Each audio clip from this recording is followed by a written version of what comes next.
Começa agora o Burkecast, o podcast oficial do Burke Instituto Conservador, com Aramis de Barros.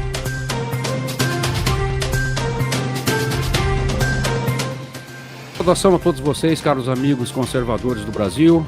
Sejam bem-vindos ao 16º episódio do Burkecast. Meu nome é Aramis de Barros e eu transmito desde Navegantes, na costa norte do litoral de Santa Catarina.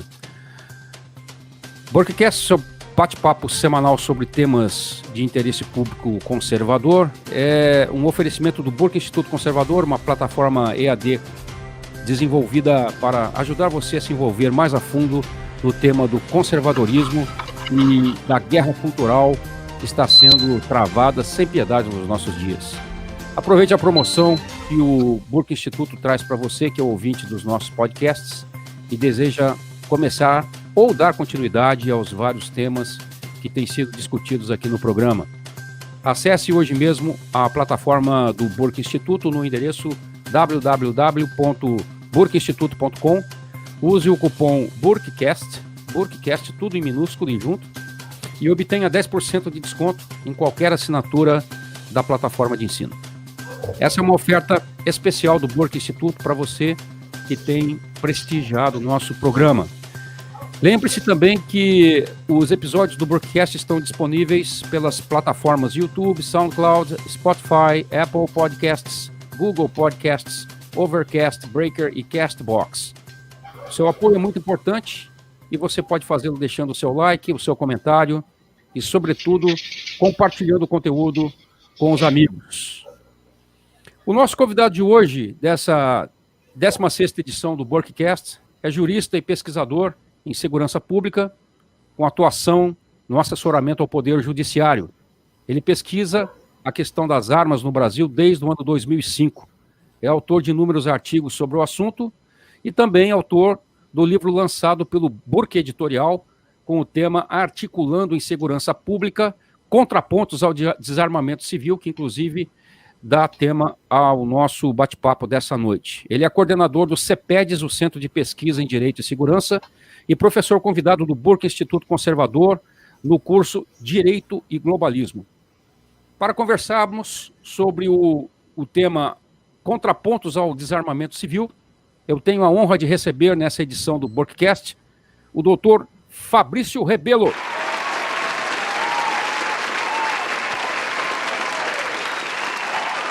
Prezado doutor Fabrício, os nossos agradecimentos pelo seu aceite ao nosso convite para estar conosco nessa edição do Burkecast. O senhor que nos atende gentilmente aí desde Salvador, Bahia. Suas palavras iniciais, por favor, doutor. Olá, Aramis, uma grande satisfação falar contigo e com todos que nos ouvem aqui, em especial pelo Burke, o instituto com o qual tenho uma relação extremamente gratificante, como bem apresentado por você, a entidade que publica a terceira edição do livro, do Articulando em Segurança, e onde tive a oportunidade de ministrar um dos módulos do curso Direito e Globalismo. É uma enorme satisfação, de fato, estar aqui com vocês hoje. Muito obrigado, doutor Fabrício. A honra é toda nossa. Doutor, vamos começar a nossa entrevista com um olhar macro sobre essa situação do desarmamento. A questão do desarmamento civil, como a gente sabe, está longe de ser um problema restrito ao Brasil. E as experiências desarmamentistas ao redor do mundo, como a gente sabe, têm se multiplicado. Então eu gostaria que o senhor, por favor, contasse para a nossa audiência qual o papel que as organizações transnacionais, como por exemplo a ONU, ou as grandes fundações e as ONGs que são financiadas por elas têm na difusão, no processo de implementação do desarmamento civil ao redor do mundo. O senhor gostaria, por exemplo, de destacar nessa resposta o caso experimental ou referencial de algum país em especial? Essa é uma questão excelente, Aramis, porque nos permite, já de início, aqui nessa nossa abordagem, situar aquele ouvinte, principalmente aquele que não tem uma familiaridade maior com esse assunto, a respeito da origem das ideias de desarmamento. Porque hoje nós temos uma difusão dessa ideia extremamente vinculada à área de segurança pública. Ela é discutida hoje quase que naturalmente como uma medida de pacificação social, de redução de criminalidade, de contenção da violência dentro das nações. E na origem dessa ideia, no entanto, não se tinha absolutamente nenhuma dessas premissas ou nenhum desses ideais presente. O ideal de desarmamento, ele surge justamente com a Organização das Nações Unidas, lá no cenário pós-guerra, e com aquela preocupação que ali se tinha de encontrar-se mecanismos que permitissem impedir o desencadeamento de um novo conflito de grandes proporções. Então, a ideia que se teve originalmente a respeito de desarmamento era uma ideia de desarmamento entre nações, um desarmamento multinacional. O que é que se pretendeu naquele momento? Que os países que estavam ali naquele processo inicial de vinculação à ONU desmobilizassem as suas forças armadas, tirassem o seu poderio bélico estruturado, porque com isso, a ideia que a Alice apresentava era de que sem exércitos esses países não entrariam em conflitos. Em contrapartida a isso, a ONU, como grande gestora dos interesses multinacionais, atuaria como grande árbitro das contendas que eventualmente surgissem entre esses países. Então a ideia era que se houvesse apenas um exército, chamado Exército do Mundo, como era apelidado quando se inicialmente discutia essa proposta. Só que isso não deu certo. E não deu certo essencialmente porque abrir mão da sua estrutura bélica, do seu poderio militar, em última análise, representaria para essas nações abrir mão de sua soberania. Elas deixariam de atuar como nações soberanas. E isso, então, não funcionou. E a ideia ficou, durante um pequeno período, meio adormecida. Não encontrou Doutor, espaço. Oi. Desculpe interrompê-lo. Houve casos, como por exemplo da Costa Rica, onde isso acabou sendo abraçado, eu digo assim, enquanto nação? Enquanto nação, teve a ideia de se o fazer, mas muito mais por imposição do que por ter se cedido a uma ideia, aquela ideia que era apresentada, muito mais uma imposição do que um convencimento, e aí atrelado a algumas espécies de sanções econômicas, de facilitações de comércio internacional, mas não houve a adesão como ideia lançada de abrir mão das forças para que houvesse a interferência da ONU quando isso se fizesse eventualmente necessário. Né? Então, a gente não teve essa colocação em prática da teoria que foi gestada pela Organização das Nações Unidas. Perfeito. Então, a gente não pode dizer que tenha colhido um exemplo nesse contexto de desarmamento em termos de forças armadas. Mas aí o que a ONU faz? Percebendo a dinâmica mais moderna dos países e, sobretudo, o crescimento das questões ligadas à própria segurança pública, nos conflitos internos, e entendeu que nesse cenário seria possível modificar aquela concepção original, aquele propósito que se apresentou e adaptá-lo para a realidade interna dos países. Deixaria de ser um conceito internacional, multinacional, e passaria a ser aplicado internamente nos países, aí sim com o discurso, com a ideia de que serviria à pacificação social. Então a gente tem já nesse lançamento, por assim dizer, da teoria de desarmamento como medida de segurança pública, uma grande adaptação. E é, inclusive, isso que se denominou de microdesarmamento, justamente porque a ideia era uma ideia macro, uma ideia global, que não deu certo, não funcionou, e aí foi internalizada. Internalizada com um apelo essencial da área de segurança pública e pontual de alguns conflitos étnicos, países que viviam aí uma não diria uma interferência, mas uma instabilidade maior interna na disputa de poderes, e isso levava a uma aceitação maior dessa ideia de desmobilização interna para que não houvesse crimes e não também se estruturassem guerras, conflitos civis. Então, doutor, oi. E só situando cronologicamente o que o senhor está dizendo, aí nesse momento nós estamos o quê? Começo dos anos 60 ou não? Nós já passamos um pouco. A ideia focada na ONU do desarmamento interno, ela começa no início, final da década de 60, início da década de 70. E encontra espaço nesse contexto, principalmente, e é o primeiro exemplo que a gente tem dessa estruturação, em 1974, com o exemplo da Jamaica. Era um país que vivia uma realidade de extremos conflitos internos, dominados aí, sobretudo, pela realidade do tráfico de drogas, e gangues brigando continuamente por território, por domínio de mercado. E ali, naquele momento, a Jamaica criou um tribunal para a questão das armas, era a Corte de Armas jamaicana, e tentou-se ali, como primeiro momento, proibir completamente a circulação de armas para que isso reduzisse essa violência. Não adiantou de absolutamente nada. Logo na sequência, apenas as armas passaram a ser totalmente ilegais e a violência continuou explodindo do mesmo modo, sem nenhum tipo de efeito benéfico. E esse inicial fracasso conteve um pouco as ações no sentido de implantação de desarmamento, que vão aí ser retomadas quase que uniformemente em uma mesma época, já na década de 90, com apelos emocionais causados por tragédias internas. Nós vemos quase que simultaneamente a adoção dessas ideias desarmamentistas mais fortes no Reino Unido, na Austrália e no Brasil.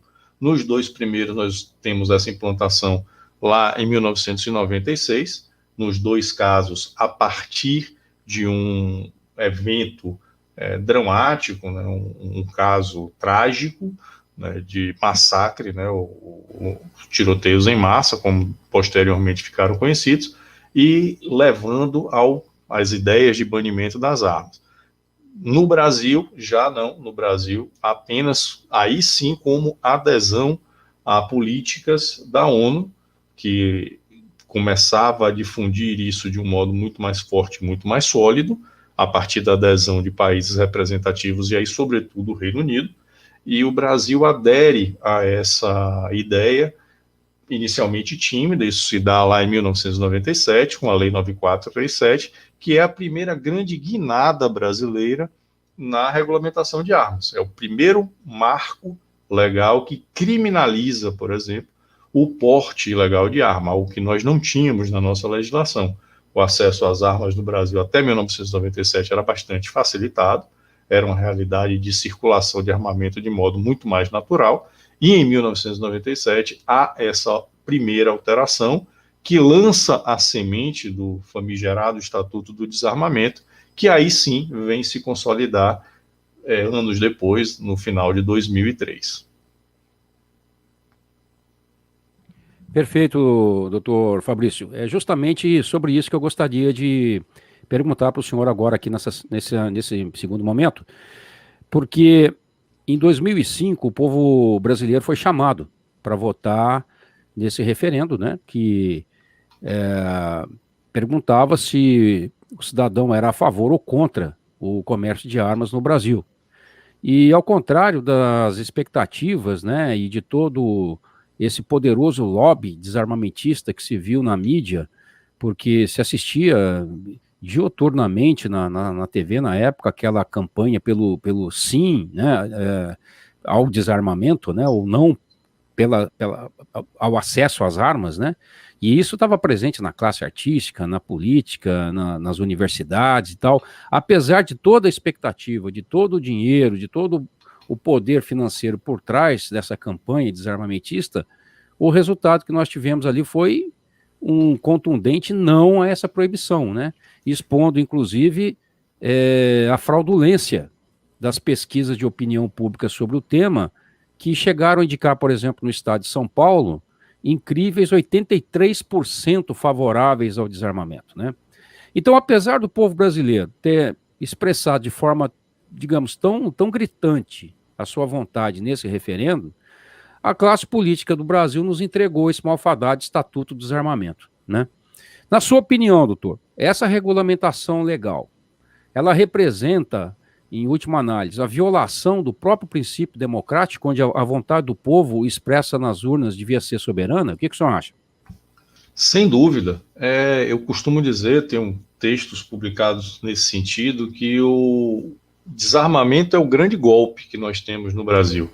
Na época do impeachment da ex-presidente Dilma, se criou aquele discurso de que o impeachment seria golpe, porque desrespeitaria a vontade popular, algo completamente inócuo, né? Um discurso retórico que desconsidera os mecanismos de punição para o cometimento dos crimes de responsabilidade. Mas se nós formos falar em golpe por desrespeito à vontade popular, o maior exemplo que nós temos no Brasil é justamente o Estatuto do Desarmamento.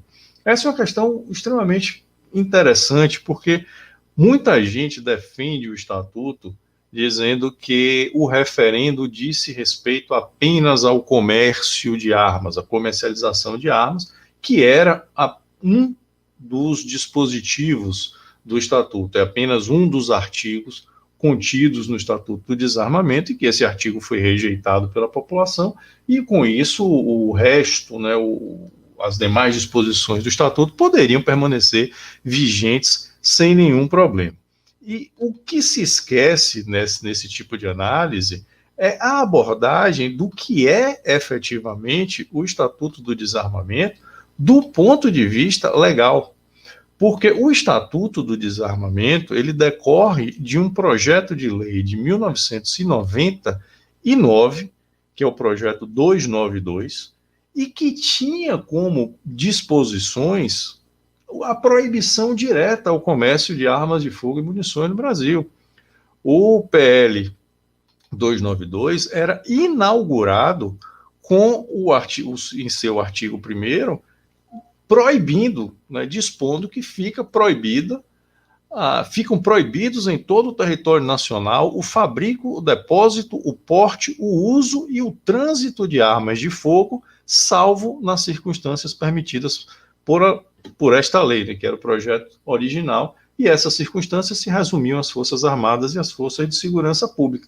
É desse projeto que nasce o Estatuto, ou seja, de uma disposição em que o banimento ao comércio de armas de fogo era a raiz, o eixo central de toda a legislação era esse.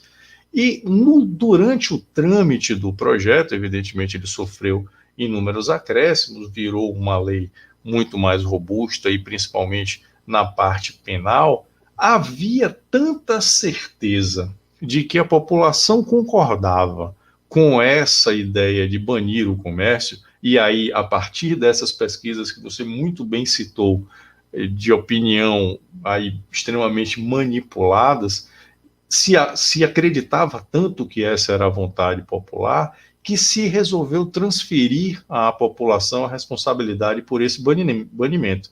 E em vez de se colocar impositivamente a proibição ao comércio de armas, se resolveu chamar a população a opinar a respeito disso, na certeza de que ela aprovaria. Então se criou o mecanismo do referendo, onde havia na lei o dispositivo proibindo o comércio de armas, vinculando esse dispositivo à aprovação popular naquele referendo que foi realizado em 2005.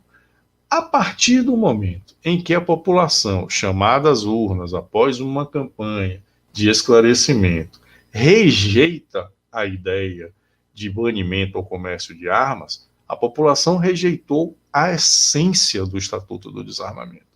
Tudo aquilo que levou ao surgimento da lei foi ali expressamente rejeitado pela população. Então, naquele momento, o que se esperava do legislador, do poder legislativo, era a imediata revisão dessa norma, porque ela, em essência, passou a expressar uma vontade que a população não concordava, uma vontade com a qual a população manifestara inequívoca discordância. Então, a partir daquele momento, com o resultado do referendo, a continuidade do Estatuto do Desarmamento gera uma desconexão entre a vontade popular e aquilo que está expresso na lei. Ele passa a ser, sem nenhuma dúvida, uma lei antidemocrática, uma afronta à expressão democrática manifestada nas urnas. Eu, em 2012, tive a felicidade de escrever um artigo tocando justamente nesse tema, né, rotulando o Estatuto do Desarmamento de uma lei socialmente desajustada. É um dos textos que consta do livro, e que esse texto levou ao surgimento do primeiro projeto de lei propondo a revogação do Estatuto, que é o PL 3722, lá de 2012, justamente fincado nessa premissa. Se é uma legislação que foi expressamente submetida à população e a população a rejeitou, nós não poderíamos de jeito nenhum manter essa legislação vigente. No entanto, não só essa legislação foi mantida vigente, como ela foi recrudescida em seu aspecto restritivo, ainda mais do que o próprio Congresso havia aprovado, porque a regulamentação do Estatuto do Desarmamento se tornou uma regulamentação ainda mais restrita do que os termos que ele próprio previu. O Estatuto havia disposto de forma bastante clara a proibição ao porte de arma, mas permitia o acesso ao armamento para posse, aquela relação estática que se tem com as armas de fogo, permitindo que o indivíduo mantenha a arma em sua residência ou seu local de trabalho. E a regulamentação do Estatuto, que foi feita pelo Decreto 523, de 2004, equiparou as duas coisas e colocou as mesmas exigências que se fazia para a obtenção por via excepcionalíssima do porte de arma, que havia uma permissão apenas por via extremamente excepcional. A lei ressalva da proibição ao porte os integrantes das Forças Armadas, das Forças de Segurança Pública e dos agentes de fiscalização, essencialmente, além dos atiradores desportivos, mas permite que o cidadão, demonstrando situação de extrema necessidade, de efetiva necessidade, como é o termo legal, por questão profissional, atividade profissional de risco, ou ameaça efetiva à sua integridade física, pudesse obter em cunho excepcional, né, como eu disse, o porte. E a regulamentação transferiu isso também para a posse. Então, na prática, o que a regulamentação do Estatuto acabou fazendo foi invertendo o resultado do referendo. A população optou por manter o comércio de armas de fogo e munição, mas a regulamentação do Estatuto foi mais rígida do que ele próprio e impediu que isso se materializasse. Afinal, se o indivíduo não obtém autorização para comprar uma arma, e essa autorização dependia de uma análise subjetiva da Polícia Federal, não há comércio. E sem comércio, o resultado das urnas estava sendo, e manteve-se assim até o ano de 2019, totalmente desrespeitado. E, doutor Fabrício, vamos continuar um pouco ainda com foco no Estatuto. O senhor dedica mais de um capítulo do seu livro, que foi lançado pelo Burke Editorial, ao fracasso do Estatuto do Desarmamento em cumprir aquilo que ele havia prometido à população brasileira, ou seja, a redução dos homicídios por arma de fogo. Eu gostaria que o senhor comentasse, por favor, algo sobre esse fracasso, sobre como ele tem se evidenciado desde 2005, ou até mesmo antes disso, se for o caso. Esse ponto é crucial, porque, e até a razão de ele aparecer algumas vezes no livro, porque se costumou a aceitar com certa naturalidade um discurso desarmamentista que é pautado em critérios ou em premissas absolutamente falsos. Né? Nós temos aqui no Brasil a repetição dessa ideia de que o Estatuto do Desarmamento reduziu os homicídios. E isso vem sendo dito quase que como uma aceitação incontestável. Quando esse fato, essa premissa, ela é uma premissa falsa. O critério para que nós possamos avaliar, analisar o efeito do Estatuto do Desarmamento na nossa realidade de criminalidade, na nossa realidade criminal de violência, é específico. O que é o Estatuto do Desarmamento? O Estatuto do Desarmamento é uma lei que tem objeto específico. O objeto do Estatuto do Desarmamento é a circulação de armas de fogo. Então, o que eu vou considerar, o que eu preciso considerar para mensurar os efeitos dessa legislação é a participação das armas de fogo na minha realidade de homicídios. Ou seja, eu tenho uma variação de homicídios que ela é naturalmente influenciada por diversos fatores, conjuntura social, realidade econômica, índice de desenvolvimento humano, são diversos fatores que elevam ou reduzem a taxa geral de homicídios, o quantitativo global de homicídios. Mas nessa taxa geral, existe um fator de mensuração objetivo, que é a participação das armas de fogo nesse total, porque a variação será conjunta. Então, para saber o que eu vou utilizar, para saber se as políticas, as diretrizes de restrição à circulação de armas estão funcionando ou não, é identificar qual a variação do percentual de uso das armas de fogo nos homicídios. E aí a realidade é bem simples. Se eu tenho, independentemente dos homicídios aumentarem ou diminuírem, uma redução na participação das armas de fogo no total de homicídios, eu poderia dizer que o Estatuto do Desarmamento funcionou, porque ele reduziu essa participação e, com isso, ele puxa os homicídios para baixo. De outro lado, se eu tenho uma participação maior das armas de fogo nos homicídios, eu só posso concluir o oposto. Ele não está ajudando em absolutamente nada a redução de homicídio que há aqui no país. E foi exatamente o que nós experimentamos, porque quando nós tivemos a ideia, né, o discurso inicial que se colocou de redução dos homicídios de 2003 para 2004, nós tivemos uma redução absolutamente uniforme. Os homicídios de um ano para o outro caíram 5%. E aí caíram tanto os homicídios cometidos com arma de fogo, quanto os homicídios cometidos por todos os outros meios. Ora, o que é que os homicídios cometidos por outros meios têm de relação com uma lei que proibiu a circulação de armas de fogo? Absolutamente nada.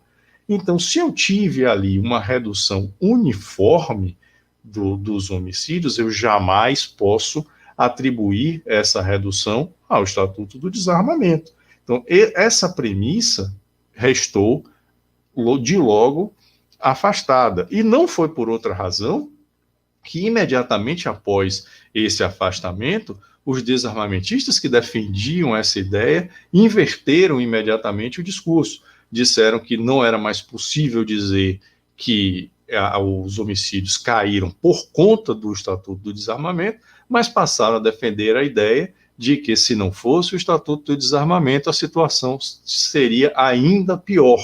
Nós estaríamos num quadro pior. E, para isso, usaram os critérios de projeção, né, identificando ali uma continuidade do ritmo de crescimento dos homicídios antes do Estatuto, projetando essa continuidade para depois do Estatuto, para encontrar o que eles considerariam as tais vidas salvas. E aí desprezando exatamente esse critério que citei inicialmente, que é o critério da participação das armas de fogo.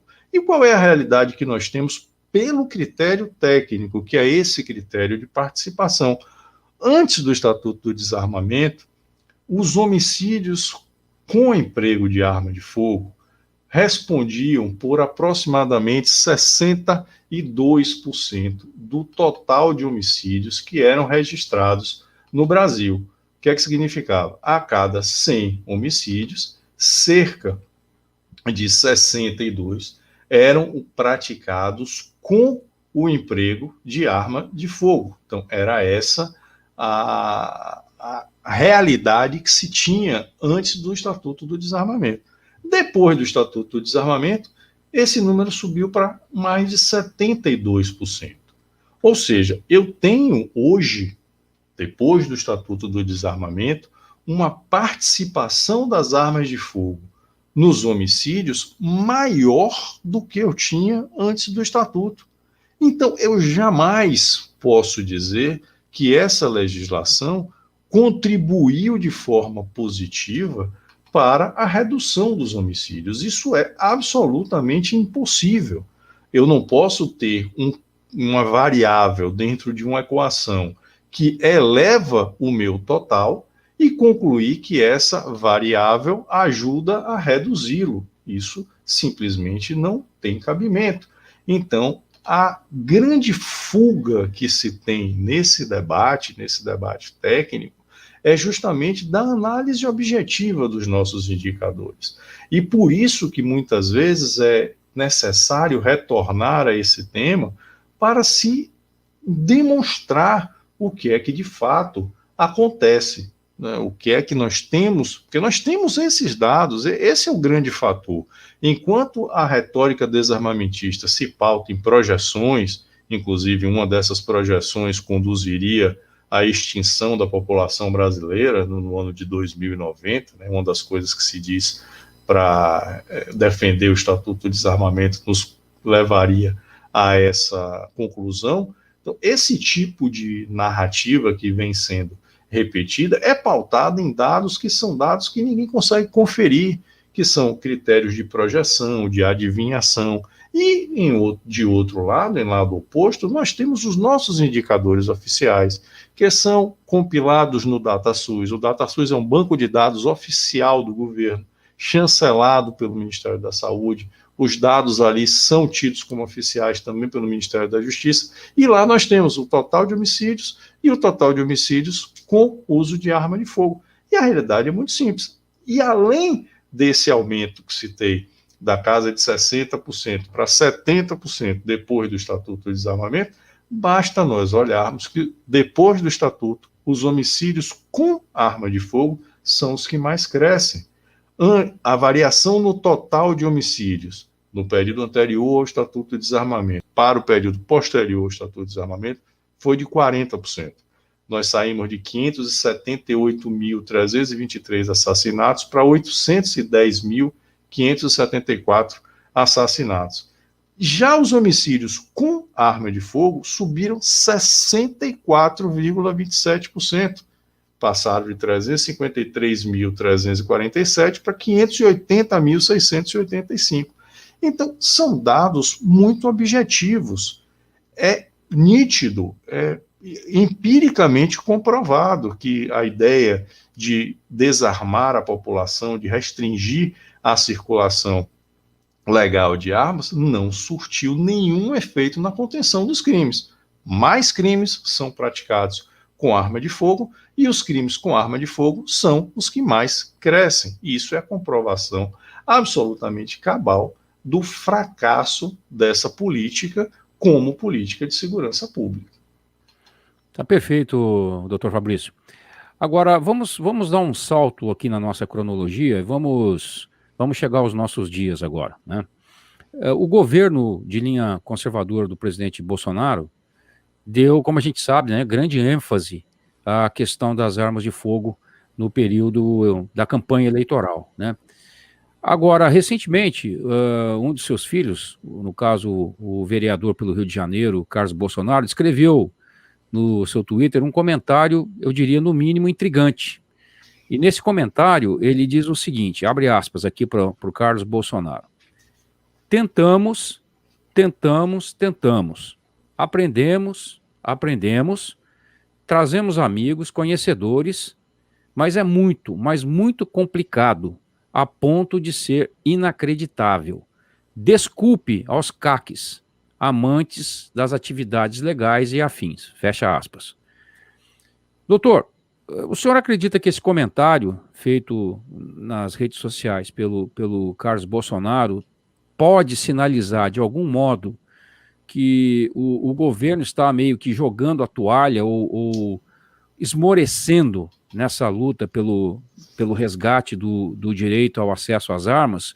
E mais, quais as principais críticas que o senhor faria ao governo Bolsonaro no trato desse assunto em particular? O senhor concorda com esse post do Carluxo aí, do Carlos Bolsonaro, de que o governo realmente trouxe e ouviu os maiores conhecedores do assunto do país sobre essa questão?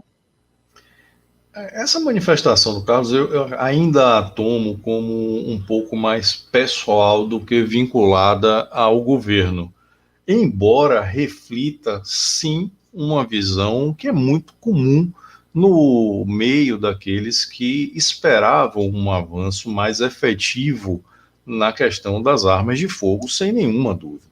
O governo começou muito mal nessa área, né? Se criou uma expectativa muito grande, uma expectativa que era absolutamente natural, afinal, foi um presidente eleito fazendo o sinal de arma com a mão. Foi uma das suas principais pautas de campanha a questão do armamento.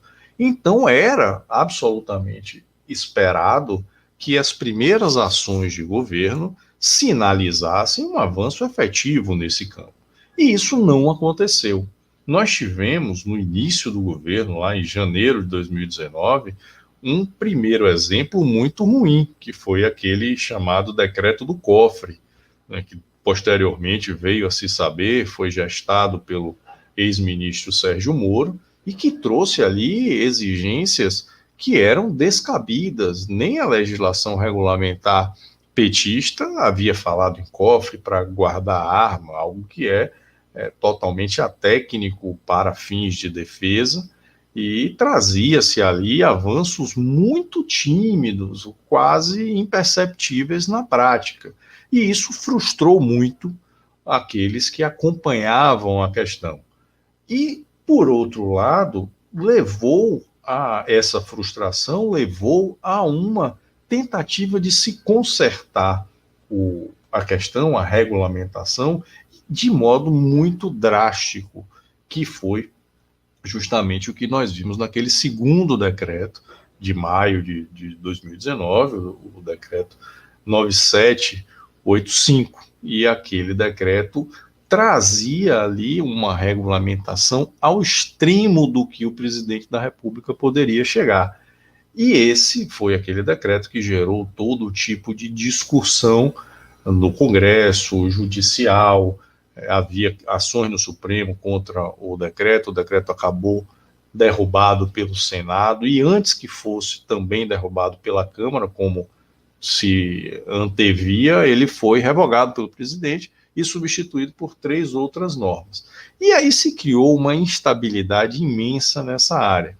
O primeiro decreto muito ruim, do ponto de vista material, e o segundo decreto pecando absurdamente por má técnica, dispondo de modo desnecessário sobre temas que jamais estiveram incluídos em decreto, que eram temas regulamentares de normas para segundo, terceiro escalão, não eram coisas para serem trazidas com destaque em normas, e aí se criou toda uma insegurança jurídica muito grande na questão das armas, e se deixou transparecer, infelizmente, um desconhecimento técnico na parte do governo de quem elabora esse tipo de norma. Nós vivemos aí sofrendo diversos retrocessos por conta desse desconhecimento, até mesmo normas regulamentares de menor hierarquia, como portarias do Exército, recentemente agora uma portaria do Ministério da Justiça, trazem disposições que são completamente desconexas da realidade, que não têm aplicação prática, que qualquer pessoa com um pouco mais de conhecimento técnico identificaria que aquilo ali não tem nenhum cabimento. No entanto, essas normas são publicadas, são gestadas, e quando vem a necessidade de se corrigir, se gera mais um desgaste para o governo, como se o governo estivesse abrindo mão de algum sistema de controle, ou de rastreamento, ou de identificação de armas. Enfim, criou-se de fato, como essa postagem do Carlos Bolsonaro deixa claro, a sensação de desamparo em um segmento que se esperava fosse alvo de uma atenção prioritária do governo, e que, no entanto, pelo nível de erros que foram cometidos na elaboração dessas normas, fica claro que não houve essa prioridade. Agora, nós tivemos, e aí estamos falando de uma notícia novíssima, uma informação que dá um certo alento nessa questão, que foi o fato de o governo anunciar que, depois de todas essas atrapalhações surgidas na regulamentação das armas, finalmente foi destacada uma pessoa com a função específica de assessorar o governo na elaboração dessas normas. E aí teremos um militar, um coronel, que é também instrutor de tiro, que tem a experiência no trabalho nas atividades com arma de fogo, que será agora o responsável por revisar todas as normas que o governo edite, tendo como objeto armas de fogo. Era algo que se esperava que fosse feito no primeiro dia do mandato, e está sendo feito agora. Talvez, a partir de agora, nós tenhamos algumas disposições que sejam efetivamente disposições mais técnicas dentro daquilo que o presidente pode fazer na regulamentação das armas. A gente não pode esquecer também que muita coisa depende do Congresso, né? A nossa maior matriz é o Estatuto de Desarmamento, é uma lei. Para que ele seja alterado é necessário que o Congresso aprove, mas existe sim margem para que o presidente da República altere as regulamentações que ainda são hoje restritivas e que o faça de modo técnico e razoável. Espera-se que isso agora seja alcançado a partir da indicação de que há, de fato, uma prioridade desse assunto no governo. Corretamente, doutor Fabrício.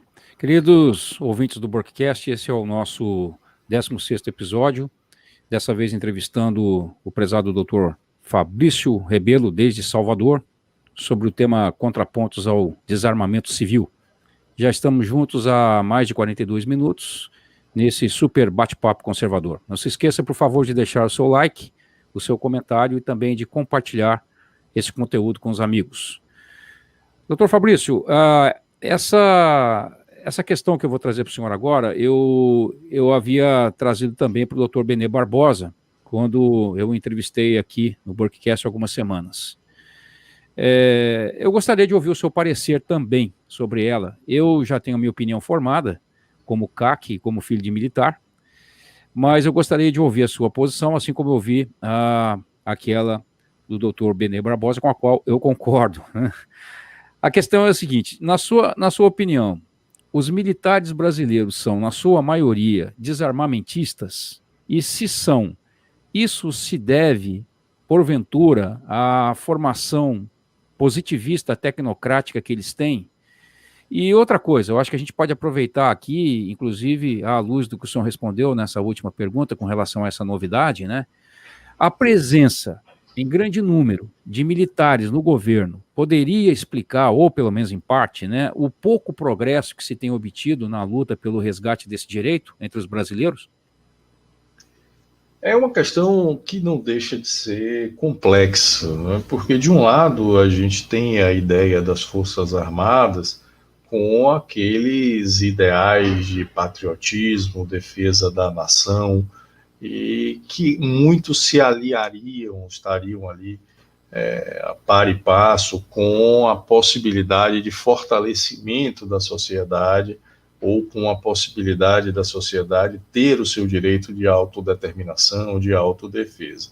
Mas, por outro lado, nós precisamos também entender um processo que também atingiu as Forças Armadas, que é aí inaugurado lá também na década de 90, de modo mais significativo, que se buscou transformar as Forças Armadas quase que em uma espécie de repartição de fardados, né, de indivíduos ali que tinham a ideia de funcionamento da máquina pública muito mais forte, muito mais arraigada do que aqueles ideais de defesa da pátria, de aqueles ideais nacionalistas que durante muitos anos, e aí não na questão ufanista de modo algum, mas na formação que se tinha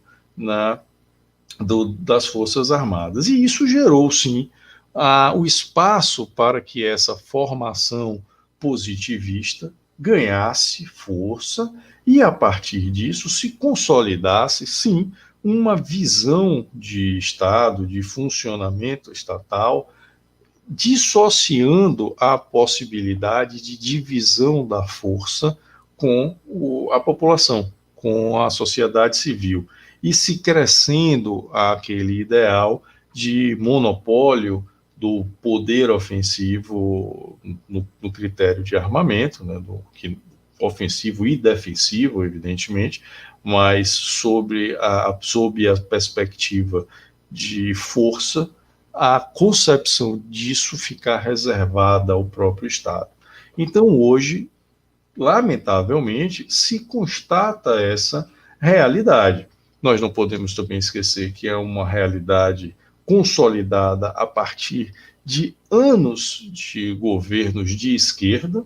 Nós tivemos a social-democracia, que é o viés de esquerda, lá com o presidente Fernando Henrique, seguido de 2 mandatos diretos do ex-presidente Lula, mais um mandato e meio da presidente Dilma, completado pelo seu vice, que respondia ali ao seu mesmo espectro ideológico, e que eram os chefes, né, os comandantes supremos das Forças Armadas.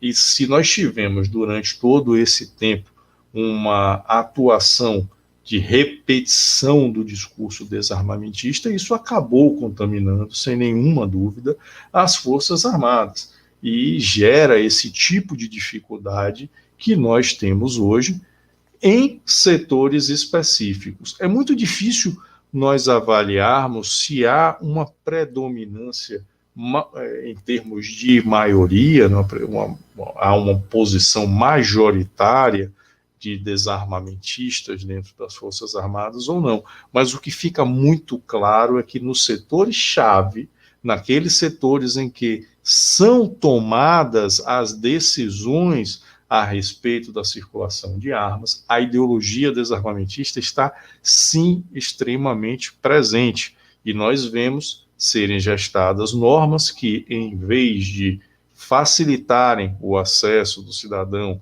e aí, em especial, aqueles que são diretamente vinculados ao Exército, na questão das armas, que são os colecionadores, atiradores e caçadores, em vez de facilitar esse tipo de atividade, cria-se mais burocracia, mais subsunção do indivíduo ao Estado, para que apenas se tenha acesso ao armamento a partir de uma concessão cada vez mais restrita desse próprio Estado.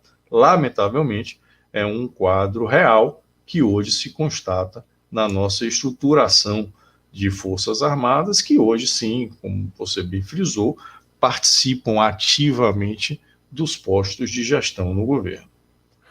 Perfeitamente, doutor Fabrício. A gente, como CAC, que é o meu caso, a gente realmente tem muitos dissabores lidando com a extensa burocracia que o Exército não apenas alimenta, mas retroalimenta e acaba só estendendo ao longo dos tempos, né? Mas uma outra questão que eu gostaria de trazer para o senhor é o seguinte: um dos primeiros passos para um Estado centralizador ou com um viés, digamos, autoritário, que deseja, vamos dizer, coibir o acesso do cidadão ao direito de autodefesa por meio da arma de fogo, como a gente sabe, o desenvolvimento de um sistema de registro estatal de armas, né? Como a gente já conhece vários exemplos históricos aí. Agora, qual é o histórico do nosso sistema de registro de armas? Quer dizer, do sistema que vige aqui no Brasil. Ele guarda alguma semelhança com algum sistema que já existiu ou existe nos países estrangeiros? Nós temos hoje no Brasil dois sistemas, né? Dois sistemas de controle, que é o Sinarme e o Sigma. Agora, essa divisão entre esses dois sistemas seria mais uma jabuticaba brasileira? Eu gostaria que o senhor, por favor, explicasse para a nossa audiência a diferença entre esses dois sistemas de registro e se essa configuração em si propicia ou propiciaria um controle estatal ainda mais rígido sobre o cidadão no que tange às armas. É sem dúvida uma exclusividade nossa, né? Temos aí uma mistura de sistemas que talvez valha a pena a gente passear um pouco pela parte histórica disso, porque nós temos em lei, né, em lei em sentido formal, a previsão de um único sistema, que é o Sistema Nacional de Armas, que foi criado com a Lei 9437 e consolidado com o Estatuto do Desarmamento. Em termos legais, sentido formal, repito, é esse o sistema que foi criado. No entanto, havia ou houve, nos momentos iniciais de aplicação da norma, uma contrariedade de setores militares à possibilidade de se submeterem no controle de armas a um sistema que era um sistema estritamente civil, que o Sinarme é um sistema voltado ao registro civil de armas. E havia ali armas de militares, armas de forças de segurança, que não se entendia como devessem estar vinculadas a esse sistema geral, que foi o sistema gerido pela Polícia Federal, que é o Sinarme. E aí se criou, por regulamento, é onde surge o Sigma, o Sistema de Gerenciamento Militar de Armas. A rigor, seria o sistema destinado ao controle das armas militares, e aí englobando ainda as forças de segurança pública, as polícias militares sobretudo, mas de modo geral as forças de segurança, que têm também vinculação com a hierarquia militar, com a atuação na área de contenção de criminalidade, contenção de violência, e que teria um armamento controlado por um outro sistema. Então nós tivemos a criação, a formatação de dois sistemas diferentes. De um lado, o Sinarme, o Sistema Nacional de Armas, voltado essencialmente às armas civis. De outro lado, o Sigma, Sistema de Gerenciamento Militar de Armas, voltado às armas militares. Mas aí é que entra uma verdadeira excrescência da nossa legislação. Pois nesse sistema militar, no Sigma, existe o controle de uma atividade esportiva, que é justamente a atividade dos CAC, os colecionadores, atiradores e caçadores, que aqui no Brasil são controlados pelo Exército. Não existe esse tipo de controle em nenhum outro lugar. Inclusive, quando se conversa com atletas de outros países, eles simplesmente se assustam e não conseguem admitir como um indivíduo, para praticar um esporte, precisa ser inscrito no Exército, né, registrado no Exército Brasileiro, e ser fiscalizado pelo Exército para o exercício de uma atividade que é essencialmente uma atividade esportiva. Isso gera não só uma duplicidade de regulamentações, como até mesmo uma discrepância nas exigências. Hoje, a atividade do tiro, ela é uma atividade mais rígida em seu controle do que é a obtenção, por exemplo, de uma arma para a defesa. E, no entanto, o tiro abrange aquelas pessoas que estão, teoricamente, né, e na prática também é assim, mais capacitadas à utilização de armas de fogo, que são justamente aqueles que têm mais familiaridade, que estão treinando com frequência, participando de competições, e, no entanto, sofrem uma imensa burocracia que muitas vezes não é sequer aplicável àquele indivíduo que vai na Polícia Federal, após fazer um teste de capacitação técnica e avaliação psicológica, sendo evidentemente uma pessoa idônea, e adquire uma arma e a partir daquele momento não sofre mais qualquer tipo de fiscalização. Então nós temos hoje, sem nenhuma dúvida, um dos sistemas mais sui generis que se pode admitir nesse controle. Evidentemente é um modelo que vem aí consolidado há bastante tempo e que encontra muita resistência em qualquer tipo de modificação, porque, por um lado, o discurso sobre o controle de armas é um discurso uniforme, tanto na Polícia Federal quanto no Exército, de que é um sistema que dá muito trabalho, que falta pessoal, que o ideal era que aquele controle não fosse feito por aquele órgão. Mas quando se busca descentralizar ou criar uma terceira via para esse tipo de controle, se enfrenta uma enorme resistência, como se não houvesse nenhum interesse em se desapegar desse tipo de controle. Hoje, no Brasil, eu acredito que por todo o histórico que nós temos, nós poderíamos estar pensando em um sistema unificado que não pertencesse à Polícia Federal e não pertencesse ao Exército. Nós poderíamos ter a criação nos moldes de algum tipo de agência que cuidasse efetivamente da questão das armas de fogo e para os civis, né, evidentemente para todos os civis, e aí o indivíduo, a partir do momento que ele pode ter acesso às armas de fogo, e isso se dando, o ideal é que assim se faça, sob critérios objetivos, nós não podemos ter subjetivismo na questão das armas para que um indivíduo em igual situação a de um outro indivíduo consiga o acesso a armas e aquele outro indivíduo em idêntica situação tenha esse direito negado, nós não podemos admitir isso, mas que, sob critérios objetivos, o indivíduo possa ter acesso às armas de fogo e empregá-la da forma que entender que são os seus interesses. Aquele indivíduo que vai utilizar a arma para se defender, ele vai usar a arma para se defender, aquele que vai praticar o esporte, ele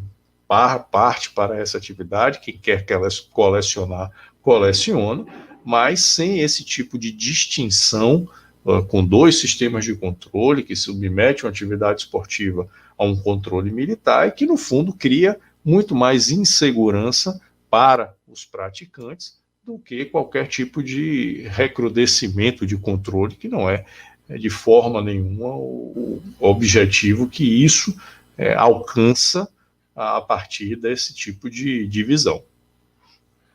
Corretamente, doutor Fabrício. Nós temos tempo ainda para mais uma última questão, e eu acho que essa em particular é do interesse dos CACs e daqueles que têm posse de armas pelo Sinarme, enfim, de todos aqueles que, de alguma forma, gostariam de também ingressar nesse universo das armas, né? A pergunta é a seguinte: qual a possibilidade de termos uma anistia de armas num futuro próximo? E, nesse caso, o que impede o presidente de acelerar esse processo ou de decidir fazer essa anistia agora, doutor? Essa é uma questão que ela não sai do radar, digamos assim, quando nós falamos em avanços na regulamentação das armas de fogo. Nós tivemos uma primeira anistia que foi trazida no Estatuto do Desarmamento. O Estatuto, quando foi publicado, concedeu um prazo para que houvesse a regularização de armas de fogo que ainda não tivessem sido registradas. Esse prazo, inicialmente no Estatuto, ele foi concedido por 180 dias, depois ele foi sendo prorrogado e sofreu prorrogações até 2009. Até o final de 2009, nós tivemos vigente essa possibilidade de anistia, né, que consiste, em essência, na regularização de armas que não foram registradas nos novos sistemas a partir da regulamentação do Sinarme e no SIGMA, armas que foram registradas naquele registro estadual que antecedeu esses dois sistemas, ou até mesmo armas que não tinham registro, mas que tinham ali a sua origem lícita, né? A sua origem muitas vezes numa herança, numa situação de se encontrar já o armamento com a família, enfim, aquelas situações de armamento que não tinham nenhum tipo de irregularidade, não estavam registrados e poderiam ser. Atualmente, para que se tenha alguma alteração nesse cenário de anistia, nós precisamos de uma outra lei, porque embora nós tenhamos tido a prorrogação dos prazos de anistia originalmente até por medida provisória, já temos aí quase 11 anos desde a última prorrogação desse prazo. Então, nós não podemos esperar que isso vá ser feito por medida provisória, porque não teríamos o critério de urgência que é exigido para esse tipo de norma, né, para esse tipo de medida normativa no campo legal. Então, há sim de se esperar uma nova regulamentação por lei aí em sentido formal.